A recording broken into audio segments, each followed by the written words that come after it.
ఓం గం గణపతయే నమః. ఓం శరవణభవాయ నమః. ఓం దుం దుర్గాయే నమః. ఓం ఆంజనేయాయ నమః. ఓం ధరణీ గర్భసంభూతం విద్యుత్కాంతి సమప్రభం కుమారం శక్తిహస్తం తం మంగళం ప్రణమామ్యహం. శ్రీ అంగారకగ్రహదేవతాయే నమో నమః. ఆంజనేయాయ విద్మహే వాయుపుత్రాయ ధీమహి తన్నో హనుమత్ ప్రచోదయాత్. శ్రీ హనుమద్దేవతాయై నమో నమః. ఓం తత్పురుషాయ విద్మహే మహాసేనాయ ధీమహి తన్నో షణ్ముఖః ప్రచోదయాత్. శ్రీ సుబ్రహ్మణ్యేశ్వర స్వామినే నమో నమః.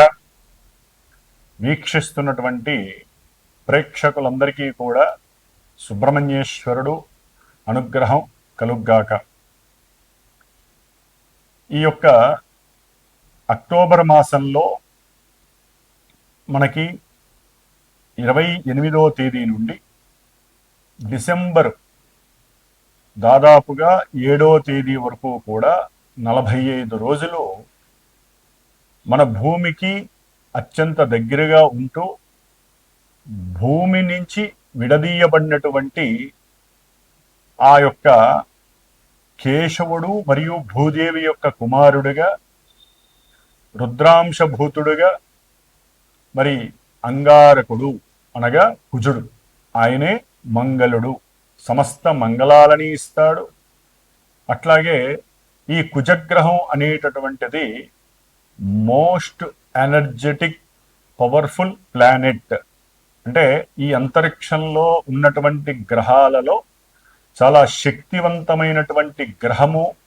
మరియు ఆ యొక్క గ్రహానికి సంబంధించినటువంటి నక్షత్రాలు, రాసులు, లగ్నాలు కలిగేటటువంటి ఉన్నటువంటి జాతకులు కుజగ్రహ ప్రభావానికి లోనే వారి యొక్క ఆకర్షణ చాలా తీక్షణంగా ఉంటుంది.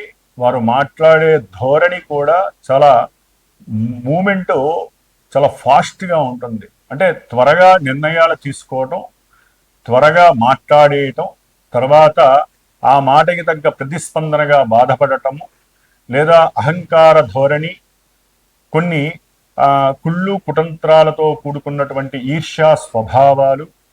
ఎందుకంటే ఈ కుజగ్రహం అనేటటువంటిది మనకున్నటువంటి సాత్విక, రాజస, తామస గుణాలలో తమోగుణ ప్రధానుడు ఈ యొక్క అగ్నితత్వకారకుడైనటువంటి అగ్నిగ్రహమైనటువంటి పురుషగ్రహమైనటువంటి ఈ కుజుడు. మరి ఈ అంగారకుడు ముఖ్యంగా మన యొక్క జాతక చక్రాలలో మేషరాశికి, అట్లాగే 8వ రాశి అయినటువంటి వృశ్చిక రాశి, ఈ 2 రాశులకి ఆధిపత్యము ఆయనదే.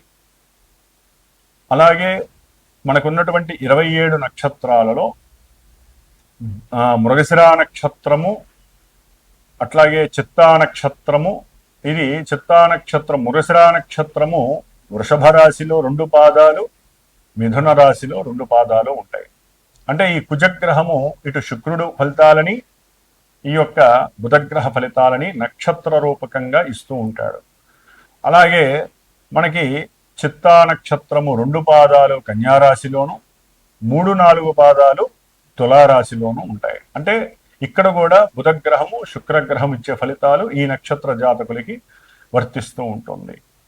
ఫైనల్గా ఆయన ధనిష్ఠా నక్షత్రము ఇటు మకర రాశిలో 1-2 పాదాలు, కుంభరాశిలో 3-4 పాదాలు. అంటే ఏవైతే శత్రుదోషాన్ని కలిగి ఉన్నటువంటి, శత్రువులుగా ఉన్నటువంటి గ్రహాధిపతులు ఉన్నారో వారి యొక్క రాశుల్లోనే ఈ కుజగ్రహానికి సంబంధించిన నక్షత్రాలు ఉంటూ ఉంటాయి. కాబట్టి ఈ యొక్క కుజగ్రహ నక్షత్రాల వారు వివేకాన్ని కోల్పోతారు, ఎక్కువ శక్తి సామర్థ్యాలని చూపించి ఎంతో మందిని లొంగ తీసుకుంటారు, ముఖ్యంగా స్త్రీల పరంగా లొంగ తీసుకుంటారు. అట్లాగే వీరు మకర రాశిలో అట్లాగే కుంభరాశిలో ఉన్నారు కాబట్టి విశేషమైనటువంటి ఉద్యోగ ధర్మ బాధ్యతలని అధికంగా నిర్వర్తిస్తూ ఉంటారు. వీరికి ఒక పని కనుక అప్పచెప్తే ఆ పనిని మంచి యాటిట్యూడ్తో ఎటువంటి కార్యదీక్ష అనేటటువంటి పదాన్ని ఉపయోగించి అందరికన్నా నేనే ముందు చేయాలి, అందరిలో నేనే ప్రథమంగా ఉండాలి అని అత్యుత్సాహంతో మంచి ఆవేశపూరితంగా ఎటువంటి పనినైనా చేయగలుగుతారు. అయితే జాతకరీత్యా గనక వీరు సరైనటువంటి పరిస్థితుల్లో లేకపోయినట్లయితే, అంటే సరైన భావాలలో కానీ నక్షత్రాలలో కానీ లేకపోయినట్లయితే కోపము, ఆవేశము, అట్లాగే చిరాకు, మండిపాటుతనము, అవసరమైతే అవతల వాళ్ళ మీద చేయి చేసుకోవటము, కొట్టటము, అట్లాగే ఎక్కువగా వాహన ప్రమాదాలు, ఎన్నో రకాలైనటువంటి అగ్నిపరమైనటువంటి గండాలు, మృత్యు దోషాలు. ఎందుకంటే వృశ్చిక రాశి అనేటటువంటిది మృత్యు రాశి, 8వ రాశి కాబట్టి 8వ స్థానము, అదే ఆయుస్థానము ప్లస్ మృత్యు స్థానం అని కూడా అంటారు. కాబట్టి ఈ యొక్క కుజగ్రహము ఈ 45 రోజులు కూడా తన యొక్క స్వక్షేత్రమైనటువంటి వృశ్చిక రాశిలోకి 28వ తారీఖు అక్టోబరు ప్రవేశిస్తున్నాడు. కాబట్టి ఈ యొక్క అంగారక రాశి అయినటువంటి వృశ్చిక రాశిలో 3 నక్షత్రాలు ఉంటాయి. విశాఖ నక్షత్రము 4వ పాదము, అనురాధ నక్షత్రము 1, 2, 3, 4 పాదాలు, అట్లాగే జ్యేష్ఠ నక్షత్రము 1, 2, 3, 4 పాదాలు. ఈ యొక్క 3 నక్షత్రాలు 9 పాదాలలో ఆయన సంచారం చేసేటప్పుడు వీరిచ్చేటటువంటి నక్షత్రాధిపతులు ఇచ్చేటటువంటి ఫలితాలు, ఆ భావాది ఫలితాలు కుజగ్రహం చక్కగా ఇస్తూ ఉంటుంది. అది మంచి కావచ్చు, చెడు కావచ్చు. ముఖ్యంగా ఈయన ఉన్నటువంటి అంతర్గత రాశి ఇది చాలా డీప్గా ఉండేటటువంటి రాశి వృశ్చికము, స్కార్పియో అంటారు. కాబట్టి ఈ అంగారక గ్రహము చాలా చాలా దోషభూయుక్తమైనటువంటిది. ముఖ్యంగా వివాహ వ్యవస్థలో ఈ గ్రహము కనుక వారి జాతకంలో జన్మ లగ్నంలో కానీ, చంద్ర రాశిలో కానీ, శుక్రుడితో కానీ కలిసి ఉన్న లగ్నాతు చంద్ర లగ్నాతు ఈ యొక్క కుజగ్రహము 1 అంటే ఆ రాశిలో కానీ లగ్నంలో కానీ, కుటుంబ స్థానమైనటువంటి 2వ స్థానంలో కానీ, సౌఖ్య స్థానమైనటువంటి 4వ స్థానంలో కానీ, ఆయుస్థానము స్త్రీలకైతే గనక సౌభాగ్య స్థానము 8వ స్థానంలో కానీ, అట్లాగే ద్వాదశం అనేటటువంటిది ప్రమాదాలని, అట్లాగే ఎన్నో రకాల ఆర్థిక అసమానతల్ని, అప్పులని సూచించేటటువంటి స్థానము ఈ యొక్క 12వ స్థానము. కాబట్టి ఇక్కడ గనక ఉన్నట్లయితే ఈ కుజగ్రహ దోషము అని అంటారు, దీన్ని కుజ దోషము అంటారు. వివాహ వ్యవస్థలో ఈ కుజ దోషానికి చాలా చాలా విశేషమైనటువంటి పరిస్థితులు కల్పిస్తూ ఉంటారు. మన యొక్క ముహూర్త భాగంలో కూడా, ముహూర్తంలో కూడా అష్టమ కుజుడు, అట్లాగే మనకి ఏదైతే గనక బాలారిష్ట దోషాలు ఉంటాయి, బాలారిష్ట దోషంలో కూడా ఈ కుజగ్రహము 7వ స్థానంలో ఉండకూడదు. ఇది మహాదోషము, 8వ స్థానంలో ఉన్న బాలారిష్ట దోషము అని చెప్తూ ఉంటారు.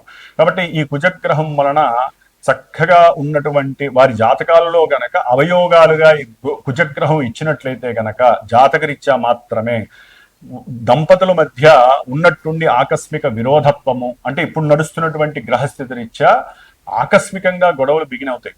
అంటే ఈ కుజగ్రహము ఏంటంటే స్త్రీల యందు ఎక్కువగా మక్కువ, తన యొక్క శక్తి సామర్థ్యాలతో ఆకర్షించటము, అట్లాగే ఎక్కువగా మోసపూరితమైనటువంటి అబద్ధాలతో కూడుకున్నటువంటి మాటలు చెప్పటము, అవతల వారిని అట్రాక్ట్ చేసి వారిని ఇబ్బంది పెట్టడము, అవసరమైతే నయాన భయానాన్ని మించి అవసరమైతే హత్యలు చేయడానికి కూడా ఈ కుజగ్రహం అనేటటువంటిది ఫోర్స్ఫుల్గా వారి యొక్క జాతకంలో ఉంటే అది ఇప్పుడు ప్రెసెంట్ యాక్టివేట్ అవుతూ ఉంటుంది. కాబట్టి అన్నదమ్ముల మధ్య విరోధత్వము కావచ్చు, భూ సంబంధిత ల్యాండ్ మ్యాటర్స్ కానీ ఏదైనా సరే, కబ్జాలు కావచ్చు, కబ్జాలు చేసిన వాడు మీ మీద పగ తీర్చుకోవచ్చు, లేకపోతే రియల్ ఎస్టేట్ రంగంలో ఎవరైతే ఏజెన్సీగా పనిచేస్తున్నారో స్థలాలు అమ్మిపించడానికి వారు కొంచెం జాగ్రత్తగా ఉండాలి. లేనిపోని అబద్ధపు మాటలు చెప్పకండి, అవతల వ్యక్తులు మీకు శత్రువులుగా మారే పరిస్థితి ఉంటుంది.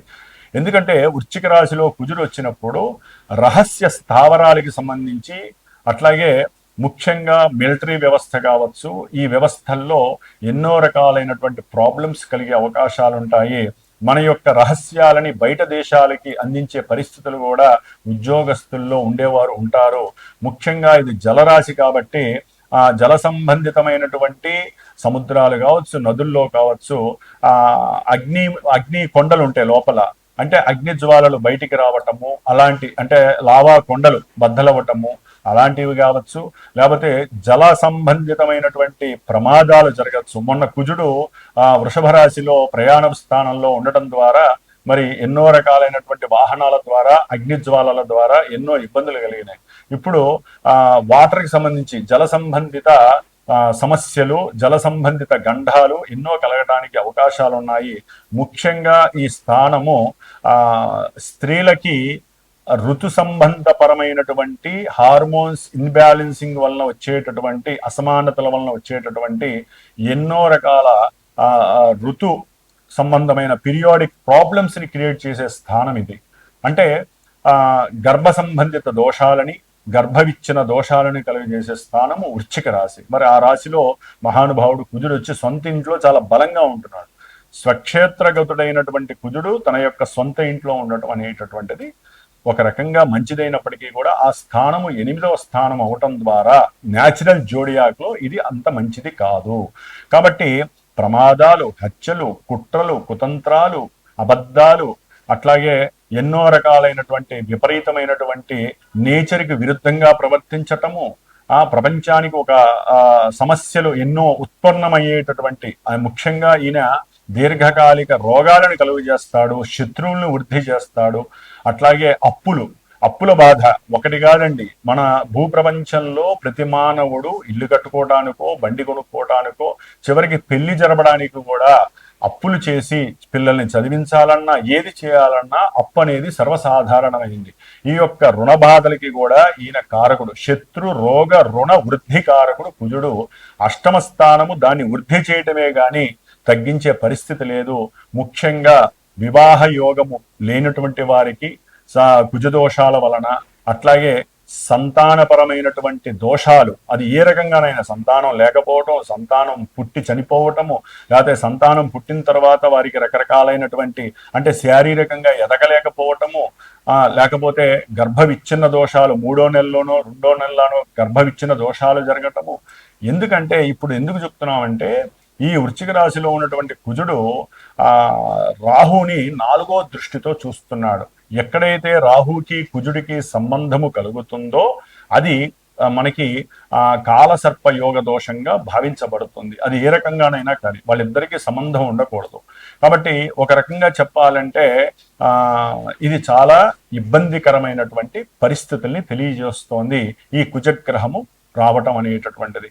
జాతకంలో ఈ కుజగ్రహము కొన్ని పాజిటివ్ వేస్లో ఇచ్చినట్లయితే వారికి ఆకస్మికంగా గృహపరమైనటువంటి లాభాలు కలగచ్చు, లేకపోతే ఎన్నో కేసుల్లో వీరు గెలవచ్చు, ఆకస్మికంగా ఎన్నో రకాలైనటువంటి సుఖ సంతోషాలు కలగచ్చు, మిలిటరీ వ్యవస్థలో వీరికి గుర్తింపు లభించవచ్చు.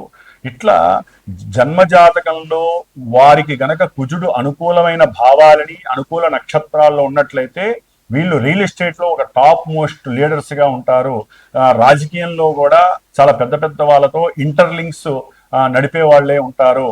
అట్లాగే ఇది గనక జన్మజాతకంలో ఈ కుజగ్రహము నెగిటివ్ షేడ్స్ని గనక కలిగి ఉన్నట్లయితే ఇప్పుడు వాళ్ళు లేనిపోని ఇబ్బందులు, నేరాలు, ఘోరాల్లో వాళ్ళు ఇరుక్కోవటము, జైళ్ళల్లోకి వెళ్ళటము, ఎప్పుడూ గడప తక్కున్నటువంటి వాళ్ళు పోలీసు గడపలు తొక్కటము, పోలీసుల యొక్క వేధింపు చర్యలు, ఎన్నో రకాలైనటువంటి మానభంగాలు, ఎన్నో రకాలైన హత్యలు, ప్రమాదాలు, వారు అనుకున్న గృహ సంబంధిత విషయాల్లో ఆటంకాలు, గృహ విషయాలలో, ల్యాండ్ విషయాలలో మోసపోవటము, ఇట్లా ఒకటి కాదండి.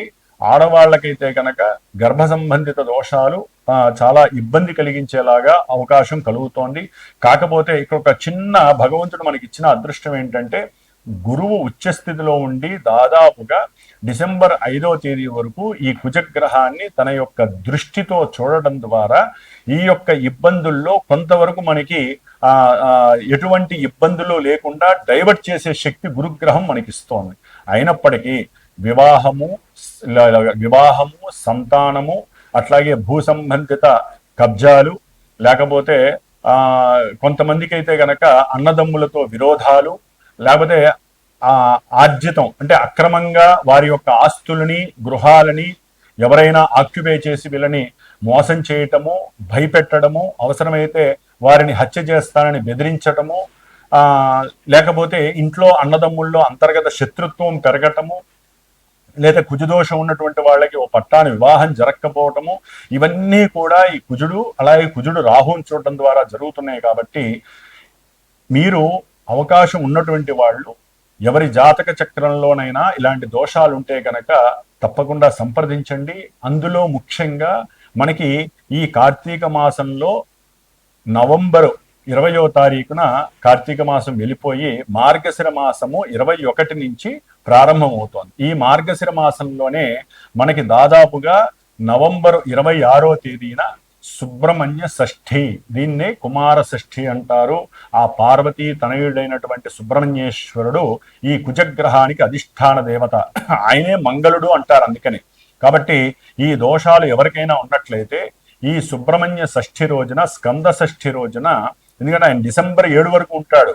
ఈ కుజగ్రహము ఈ ఇందాక చెప్పిన మొట్టమొదటి చెప్పినటువంటి 3 నక్షత్రాలలో అనురాధ నక్షత్రంలో ఉన్నటువంటి ఆ యొక్క స్టేజ్లో, అట్లాగే శత్రు నక్షత్రమైనటువంటి బుధ నక్షత్రంలో ఉన్నప్పుడు ఎవరైతే గనక మన శ్రీమాత జ్యోతిషాలయ పీఠంలో ఆ సుబ్రహ్మణ్య షష్ఠి రోజున 26వ తారీఖు నవంబర్ 26వ తేదీన దాదాపుగా 21వ తేదీ నుంచి 26వ తేదీ వరకు 6 రోజులు సుబ్రహ్మణ్యేశ్వరుడి సంబంధించినటువంటి సర్పదోష నివృత్తి కోసము, వారు కోరుకున్న అభీష్ట సిద్ధి కోసము, దోషాలు పోవటానికి సర్పసూక్త జపము, కుజగ్రహ జపము, ఈ 2 గ్రహాల అంటే కుజగ్రహ జపము, సర్పసూక్త జపాన్ని ఆచరిస్తూ చివరగా 26వ తేదీన మన యొక్క శ్రీమాతా జ్యోతిషాలయ పీఠంలో ఆ యొక్క వళ్ళీ దేవసేన సమేత సుబ్రహ్మణ్యేశ్వరుని యొక్క కళ్యాణము మరియు సుబ్రహ్మణ్య పాశుపత హోమము అనేటటువంటిది జరుగుతోంది. కాబట్టి వివాహం కోసమైతే గనక కళ్యాణంలో స్త్రీలు కావచ్చు, పురుషులు కావచ్చండి, ముఖ్యంగా ఎవరైనా సరే ఈ యొక్క కళ్యాణంలో మీ యొక్క గోత్రనామాలు ఇచ్చి పార్టిసిపేట్ చేయండి, పీఠానికి ఫోన్ చేయండి. అట్లాగే ఈ యొక్క 6 రోజుల సర్పసూక్తము, కుజగ్రహ దోష నివారణార్థమే కుజగ్రహ శాంతి, చివరిలో స్వామివారికి హోమము, ఈ యొక్క కార్యక్రమము మొత్తము కూడా జరిగే అవకాశం ఉంటుంది. కాబట్టి ఈ యొక్క అత్యద్భుతమైనటువంటి అవకాశాన్ని సద్వినియోగం చేసుకోండి. ముఖ్యంగా ఈ నవంబరు 12వ తేదీన ఈ కుజగ్రహము మరియు శని కూడా నవంబర్ 28వ తేదీన ఆయన రుజుమార్గంలోకి వస్తున్నాడు. కాబట్టి కుజగ్రహ దోష పరిహారార్థమై, సర్పగ్రహ దోష నివారణార్థమై మనకి కాశీ క్షేత్రంలో గంగానది ఒడ్డున నవంబర్ 12వ తేదీ నుండి నవంబర్ 17వ తేదీ వరకు దాదాపుగా 4-5 రోజులు అక్కడే ఉండి మృత్యుంజయ జపము, మన్యు సూక్త జపాన్ని ఆచరిస్తూ స్వామివారికి ఒకరోజు ఆ గంగా నదితో శతలింగార్చన 108 మృత్తికా లింగాలతో చక్కగా స్వామివారిని శతలింగార్చన కార్యక్రమం మహన్యాసపూర్వకంగా ఈ పంచసూక్తాలతో అభిషేకించి ఆ యొక్క ప్రసాదము, ముఖ్యంగా రుద్రాక్షకి కూడా అభిషేకం చేసి పంచముఖ రుద్రాక్షకి ఆ యొక్క రుద్రాక్షని ఈ చివర్లో చేసేటటువంటి సుబ్రహ్మణ్య పాశుపత హోమంలో కూడా ధరింపజేసి ఆ యొక్క ప్రసాదాన్ని చక్కగా మీకు వితరణ చేసే అవకాశం లభిస్తుంది. కాబట్టి ఎవరైనా సరే ఈ యొక్క కాశీ క్షేత్రానికి సంబంధించినటువంటి ఈ అభిషేకంలోను, అంటే శతలింగార్చన అభిషేకంలోను, లేదా మనకి చివర్లో నవంబర్ 26వ తేదీన ఈ యొక్క సుబ్రహ్మణ్యేశ్వర యొక్క కళ్యాణము, పాశుపత రుద్రహోమము, అట్లాగే సర్పసూక్త జపము, దీంట్లో పాల్గొనదలిచిన వాళ్ళు మనకి 28వ తేదీ నవంబర్ కాలభైరవాష్టమి వస్తోంది. కాలభైరవుడు ఈ కాశీక్షేత్రం వెళ్ళినప్పుడు కాలభైరవుని కూడా అర్చించి స్వామివారి దగ్గర పెట్టినటువంటి పాదపూజ చేసినటువంటి ఆ కాలభైరవ రక్షణ కూడా మీకు అందజేయటానికి, అట్లాగే అక్కడ వారాహి అమ్మవారి యొక్క అనుగ్రహం పొంది ఆ తల్లి యొక్క కుంకుమ ధారణని కూడా మీకు అందజేయటానికి నేను ప్రత్యేకించి సిద్ధంగా ఉన్నాను. కాబట్టి మనము జాతక విశ్లేషణతో పాటుగా ఈ యొక్క గోచార ఫలితాలను చెప్పుకునేటప్పుడు మనకి ఏ గ్రహం అయితే బాలేదో, ఏ గ్రహం వలన ఈ ఇబ్బందులు కలుగుతున్నాయో వాటికి సంబంధించినటువంటి పూజాధికాలో, హోమాలో, జపాలో, తపాలో చేసుకోవటమే మన యొక్క శాస్త్ర ధర్మము, ముఖ్యంగా జ్యోతిష్య శాస్త్ర ధర్మము. కాబట్టి ఈ జ్యోతిష్యాన్ని నమ్మాలి, అట్లాగే పరిహారాల్ని ఆచరించాలి. దీన్ని విస్మరించకూడదు, దీన్ని వేలెత్తి చూపించే పరిస్థితి ఎవ్వరూ చేయకండి. ఈ యొక్క జ్యోతిష్యం ద్వారా మీ యొక్క జన్మజాతకం ఉన్నా లేకపోయినా, ప్రజెంట్ మీకు ఈ సమస్యల్లో ఎవరైనా కుట్టుమిట్టాడుతున్నా, ఇలాంటి అవకాశాలని సూక్ష్మంగా ఉపయోగించుకొని మనకున్న దాంట్లో చక్కగా పార్టిసిపేట్ చేసి ఆ యొక్క ప్రసాద భస్మాన్ని, ప్రసాద రక్షని మీరు గనక ధరించినట్లయితే గనక ఆ స్వామివారి యొక్క అనుగ్రహంతో, సుబ్రహ్మణ్యేశ్వర స్వామి అనుగ్రహాన్ని పరిపూర్ణంగా పొంది భవిష్యత్తులో వివాహ యోగము, సంతాన యోగము, గృహ భూలాభ యోగము, ఇంకా ఏవైతే మీరు కోల్పోయి ఉన్నారో అవన్నీ పొంది రుణ విముక్తులే, ముఖ్యంగా రుణ విమోచనార్థమై చేస్తున్నాం. కాబట్టి ఈ కార్తీక అమావాస్య రోజున పీఠంలో ప్రతి నెల కూడా ఏదో ఒక హోమం, పాశుపత హోమాన్ని చేస్తూ ఉంటాం. కాబట్టి ఈసారి రుణ విమోచన హోమాన్ని నవంబర్ 20వ తేదీన అమావాస్య రోజున మన పీఠంలో రుణ విమోచన పాశుపత రుద్ర హోమం జరుగుతోంది. కాబట్టి ఎవరికి ఏ రకమైన సమస్యలు ఉన్నాయో అది విన్నవించుకొని మీకు సంబంధించినటువంటి హోమంలోనో కళ్యాణంలోనో పాల్గొనే పరిస్థితిని చక్కగా తీసుకోండి. పర్సనల్గా ఎవరైనా సరే వారి జన్మజాతక రీత్యా ఎప్పుడు వివాహం అవుతుంది, సంతానం కలుగుతుంది, ఇంకా వారికి ఉన్నటువంటి దోషాలు పోవటానికి చక్కగా పీఠానికి ఫోన్ చేసి సంప్రదించండి. మీ యొక్క జన్మజాతక విశ్లేషణని చక్కగా తెలుసుకోండి. మీ యొక్క రహదారిలో ఉన్నటువంటి ముళ్ళుని, దోషాలని కూడా తొలగించుకుంటూ ఏదో ఒక చిన్నదో పెద్దదో మీకున్న దాంతో పరిహారాన్ని ఆచరిస్తూ ముందుకు వెళుతూ మన యొక్క సనాతన ధర్మాన్ని కాపాడండి. మీకున్నటువంటి యోగాలన్నింటినీ కూడా చక్కగా పట్టుకోండి. కాబట్టి ఇప్పుడు మేషాది ద్వాదశ రాశుల వారికి ఈ కుజగ్రహ ప్రభావము ఏ విధంగా ఉండబోతోంది, ఏ విధంగా వారు జాగ్రత్తలు తీసుకోవాలి 45 రోజులు అనేటటువంటి విషయాన్ని మనం గనక తెలుసుకున్నట్లయితే గనక ఇప్పుడు మేషరాశి వారికి ఏ విధంగా ఉంటుంది, తర్వాత మిగతా 12 రాశుల వారికి ఏ విధంగా ఉంటుందో చర్చించుకుందాం. కుంభరాశి వారికి ఈ నెల అక్టోబర్ 27వ తేదీ నుండి డిసెంబర్ 7వ తేదీ వరకు కూడా మరి ఈ కుజుడు 3వ స్థానము 10వ స్థానానికి ఆధిపత్యం వహించి 10వ రాశిలో తన యొక్క సొంత ఇంట్లో కుజగ్రహము సంచరిస్తూ ఉంటుంది ఈ యొక్క 47 రోజు. మరి ఆయన 10వ రాశిలో ఉండటం ద్వారా కొన్ని ఆపదలు ఉంటాయి. ఆకస్మికంగా ఉద్యోగంలో మార్పులు చేర్పులు అవసరమైతే ఉద్యోగ విషయంలో ఇక్కడి నుంచి వేరే చోటుకి పంపించడం, వీళ్ళకి అన్ని ప్రతికూలంగానే ఉంటాయి. మీరు ఉద్యోగంలో ఎవరితోనైనా సరే వారి కింద పనిచేసే వారితో మాట్లాడినా, వారి కింద పనిచేసే వారికి ఏదైనా సహాయ సహకారాలు చేసినా అవన్నీ కూడా వీరికి తిప్పి కొట్టినట్లుగా నెగిటివ్ సెన్స్లోకి వచ్చేస్తాయి ఈ కుంభరాశి వారికి. కొంచెం జాగ్రత్త వహించండి. మీరు పనిచేసే చోట మీ కింద పనిచేసే వాళ్ళకి ఆర్థిక సహాయం చేసినా దానివల్ల మీకు ఏది లాభం రాదు. వాళ్ళు ఇంకా మీకు శత్రువులే కూర్చుంటారు. మీరు ఎంత లేకపోతే వీళ్ళకి ఎంత ఇస్తారు అనే ఆచారం, అంటే మీరు చేసే సహాయమే మీకు శాపం అవుతుంది. అంటే కొంచెం ఆలోచించండి. వాళ్ళు 10 రూపాయలు అడిగితే 10 పైసలు ఖర్చు పెట్టి ఏదైనా తినటానికి ఇవ్వండి, లేకపోతే తినిపించండి. దానివల్ల మీకున్న దోషాలు పోతాయి, కుజ దోషాలు. అట్లాగే ఉద్యోగంలో మీరు ఎప్పటి నుంచో ఎదురు చూసేటటువంటి కొన్ని ఆపదలు, ఇబ్బందులు కలుగుతున్నాయి. అట్లాగే ఆరోగ్య విషయంలో తస్మాత్ జాగ్రత్త. జల సంబంధిత రోగాలు మిమ్మల్ని ఇబ్బంది పెడతాయి.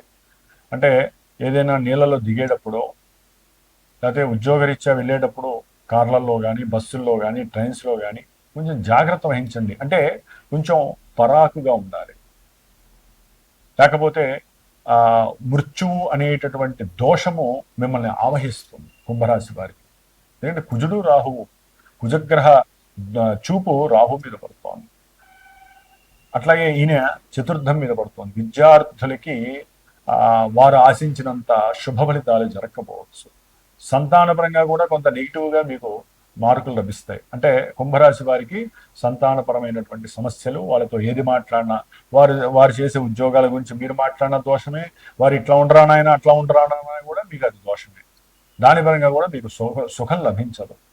ఏదైనా సరే సంతానపరమైనటువంటి ఇబ్బందులు కూడా మిమ్మల్ని టచ్ చేస్తాయి. కాబట్టి కుంభరాశి వాళ్ళు కొంచెం సుబ్రహ్మణ్య ఆరాధన చేసుకోండి, మంగళచండికా స్తోత్రాన్ని చదువుకోండి, లేదా ధరణీ గర్భ సంభూతం అనే స్తోత్రాన్ని చదువుకోండి. ఆరోగ్యం మీద మాత్రం కొంచెం శ్రద్ధ వహించండి. కొన్ని అనారోగ్య లోపాలు మిమ్మల్ని చిత్రవద చేస్తాయి. ఈ కుజుడు అనారోగ్య కారకుడు కాబట్టి తప్పనిసరిగా ఈ యొక్క కార్తీక మాసంలో మరి పీఠం ద్వారా నేను చేసేటటువంటి ఈ కాశీయాత్రలో అంతర్భాగంగా శతలింగార్చన, ఆ పూజ చేసినటువంటి మృతికాలింగాలతో చేసేటటువంటి ఆ పూజ, ఆ ప్రసాదము, అట్లాగే సుబ్రహ్మణ్యేశ్వర స్వామికి చేసే హోమ ప్రసాదము, ఇవన్నీ మిమ్మల్ని సర్వదా రక్షించే అవకాశం ఉంటాయి. అనుకున్న కార్యక్రమాల్లో భవిష్యత్తులో మీకు మంచి లాభాలు కలుగుతాయి. కాబట్టి ఓం సుబ్రహ్మణ్యేశ్వర స్వామినే నమో నమః.